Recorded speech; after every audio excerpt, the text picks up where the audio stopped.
In 2020, you could make the argument that the Samsung Galaxy S20 FE was the only S20 worth buying. I sure did, and I think I still stand by it. But the problem with making a really good smartphone usually lies in the follow-up. After all, the sequel has really big shoes to fill.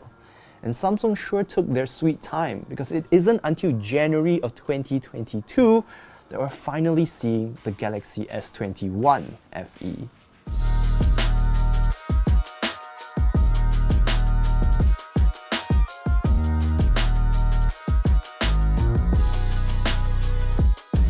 Let's start with the headline specifications. The device has a 6.4-inch dynamic AMOLED 2X display with a refresh rate of 120Hz and a touch sampling rate of 240Hz.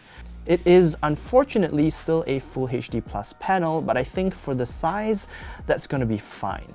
It's also a flat screen, so there are no curves to worry your palms about, and the bezels are really slim, as is the cutout for the 32-megapixel selfie shooter at the top.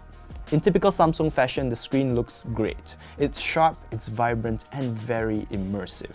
At the back, you'll find a triple camera setup with a 12-megapixel wide camera with OIS, a 12-megapixel ultra-wide camera, as well as an 8-megapixel telephoto camera, also with optical image stabilization. This telephoto camera can give you 3 times optical zoom, and combined with the other cameras in the smartphone, you'll be able to zoom up to 30 times digitally. You'll also find a 4500 mAh battery at the back with support for 25-watt fast wired charging and 15-watt fast wireless charging. Unfortunately, the back is also where you'll find Samsung's first design deviation from this phone's stellar predecessor. Well, it's really easy to see 2020's S20 pedigree in the look of the S20 FE. This year's S21 FE doesn't carry that same design philosophy. Instead, the phone looks a lot more like a Galaxy A52 or A72 mid-range device.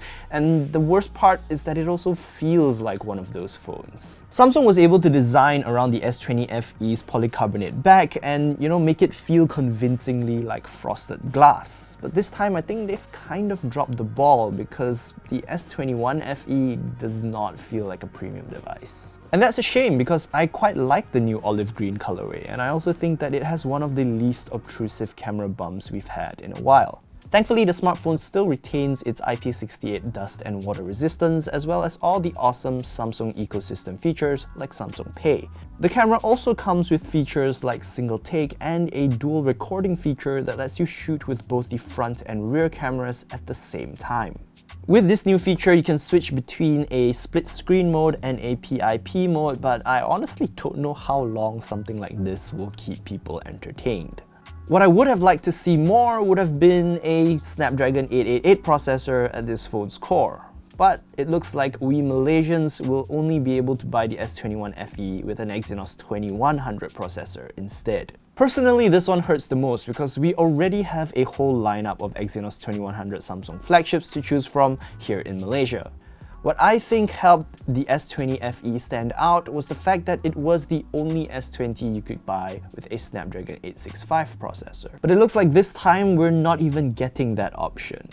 But there is sort of like a silver lining here. One of the reasons why 2020's Galaxy S20 FE was so popular was its more accessible price tag. The good news with the S21 FE is that spec for spec, the device is launching at a more affordable price point.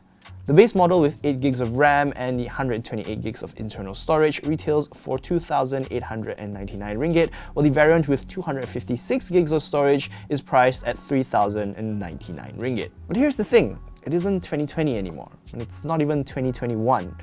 And right now, with the Galaxy S22 just around the corner, I'm not sure the S21 FE has quite the same value proposition. For starters, it's only 100 ringgit off the Galaxy S21 5G, and you can probably make up the difference if you get the S21 on sale. Then, if you really wanted to save money on a flagship Samsung experience, I'd honestly go for the S20 FE instead. The S20 FE 5G is now retailing for 2,499 ringgit, and you can even pick up the LTE model for less than 2,000 ringgit. And you won't even be missing out on much. The biggest difference here is the Snapdragon 865 processor over the Exynos 2100. But honestly, that processor is still very capable. My colleague Najib has been daily driving the S20 FE for well over a year now, and he still says that performance is, as smooth as ever. So, I mean, like that's all you need, right? Really smooth flagship smartphone performance. Anyway, that's what I think. For now, we don't have pre-order details for this device just yet, but we expect that to be announced soon. So the moment that happens, I'm gonna leave a pinned comment down below, so make sure you take a look at that. In the meantime though, let me know what you think of the S21 FE. Is it as attractive as the S20 FE? Is the price too much? Let me know all your thoughts in the comment section below. But that is it for this video. Thank you so much for watching. I'm Rory. If you like this video, make sure you give it a thumbs up. Don't forget to subscribe to our YouTube channel, and also hit the notification bell icon so you don't miss any of our future videos. You can also like us on Facebook, but our home on the internet will always be at searchinchow.com. Alright, that's it. I'll see you in the next video. Bye.